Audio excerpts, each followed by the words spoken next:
Hey y'all, it's Alex and welcome back to my channel. Today I've got a video that over on Instagram you guys helped me pick whether or not I was going to do this or another thing. The vote was that I would do this and then the other thing, but today I'm going to be randomly selecting my character design. These cards in front of you are all of my different groups. I have a good number of selection choices. Each of them has about 8 options, and I think I'm going to increase this list in the future, and I can post it down below because holy crap, this is the most fun challenge I have dealt with in quite some time. And the winning selections are androgynous, dark brown skin color, the eyes are no irises, your color of choice, blood red hair, space buns, a tank top, harem pants, rain boots, a hat, and a lantern. So once all the options were picked, I went into my sketchbook and decided to draw out a few sketches. Well, to start trying to piece together what the heck I was going to do with some of these options. The ones that combated in my mind were, first of all, the harem pants and the rain boots, because harem pants are supposed to be low and baggy, and rain boots don't usually go very well with big baggy pants. And then hat and space buns was luckily less of an issue than I originally thought it was. That is a solution I will get to later. One thing I would like to touch on is in this sketch I gave this androgynous character who their name, as hinted by probably what the title of this video is going to be, this is Adrian. I picked this because it's one of my favorite androgynous, well, unisex names. I mean, other than Alex. I mean, come on. But, while sketching them out, I gave them these really full lips, and androgynous fashion, for me, usually leans closer to the feminine topics, which that really sucks, and I tried very hard to stay away from it. I felt like the lips kind of off-balanced this character, and I get rid of them later. I'm still trying very hard to make sure I give justice to my androgynous characters as I draw them. I'm hoping that I did this character justice, and I think I overcame a lot of the hurdles that this random selection gave to me. So my girlfriend, while I was pondering over what I was going to do with the hat, she suggested this little tiny hat, and I have in mind this little hat that's like, I have it for one of my costumes, and it was meant for cats originally, so it's just like this itty bitty tiny thing. So I decided, what if this person has like a witch hat and it's that small? It's like a tiny little itty bitty floating witch hat that's between the space buns. And from there I kind of rolled into this this sorcerer character who is on their first mission. So Adrian is a sorcerer's apprentice, and they are currently out on their first trial, where they have to take this magical lantern to a location and make sure it gets there safely. That's at least the story that kind of developed out of designing Adrian. Going back to the androgynous fashion, I still gave them really big, luscious eyelashes, or winged liner, however you want to look at that, just because I felt like their face needed a little bit of extra something, and since I wasn't going to be doing irises, I wanted to make sure that the eyes had some sort of extra definition to them. So that's why I went with that. It does bring the balance of their fashion a little bit closer to femininity, and so does the hair, but I think having the more masculine styled tank top and the harem pants kind of helps balance them back out. So one of the reasons why I wanted to do this challenge, for those of you wondering, the other challenge would have been randomly selecting my art supplies. I know I've seen a few people do that. Randomly selecting my art supplies probably won't come until after October, and just gonna make this announcement now. For Inktober, I will be trying to vlog every day. I'm a little scared about how that's going to go, so wish me all the luck in the world, and I wish you guys all the luck in the world if you guys choose to do Inktober as well. For Adrian's piece, it was originally just going to be a character design piece, but I've been in such a mood for making more story pieces or more finalized pieces that don't have just like a random person standing on a page in front of a random colored background.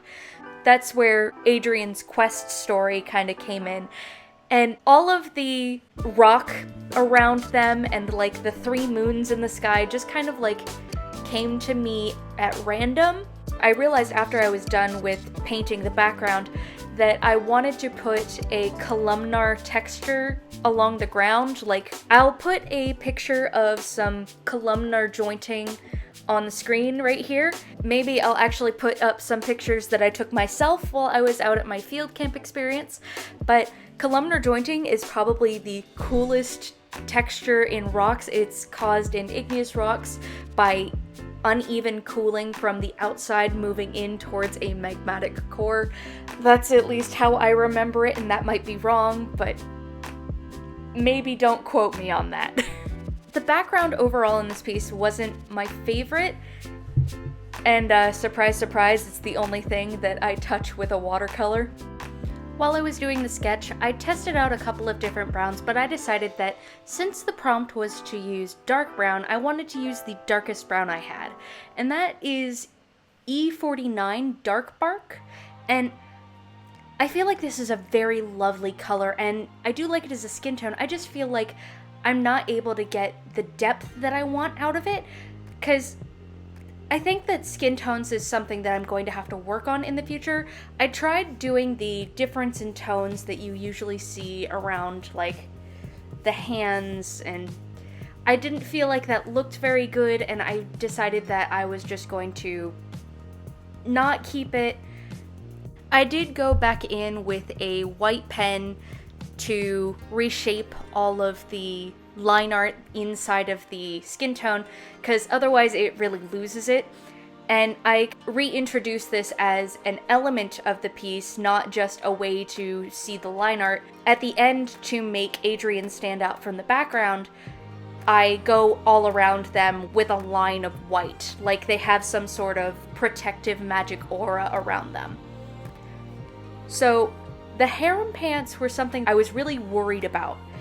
However, they ended up being my favorite part of this entire piece.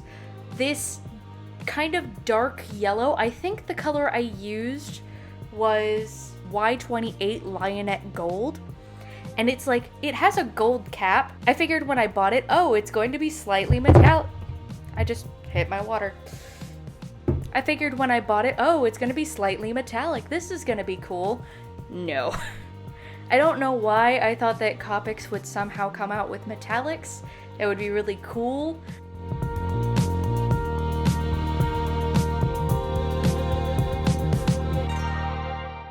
Adding all of the dirt texture to Adrian's pants ended up kind of making them my favorite part. I just love dirtying things up for whatever reason. One thing I think I need to work on in the future, and this is something that's really hard for me to comprehend in traditional mediums, is glowing textures. Just like the lantern doesn't have any effect on Adrian, and that seems a little odd to me. That's something I'm going to work towards in the future.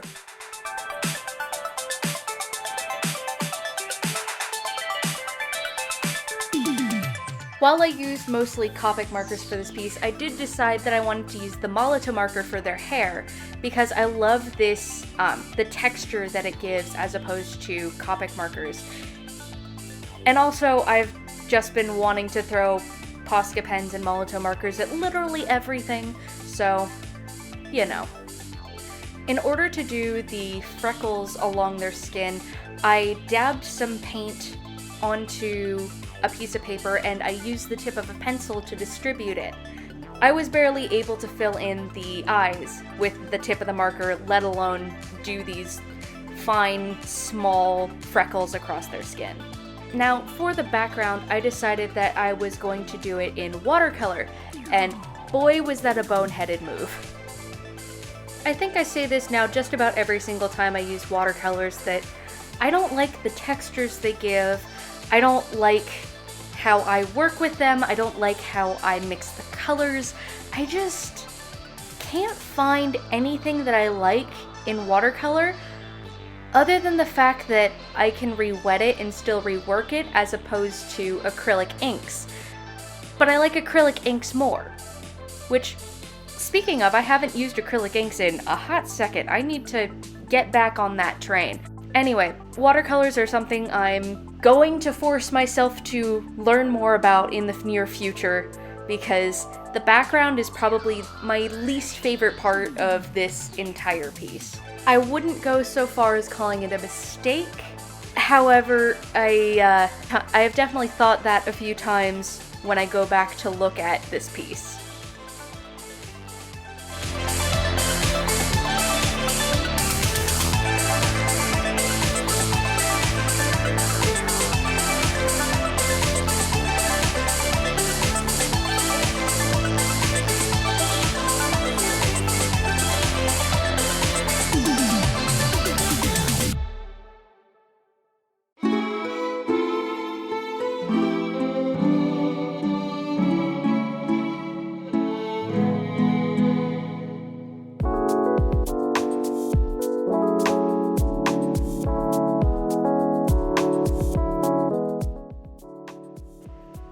Since I was sick and tired of using watercolors, I decided to go back and shade the background with a Copic marker.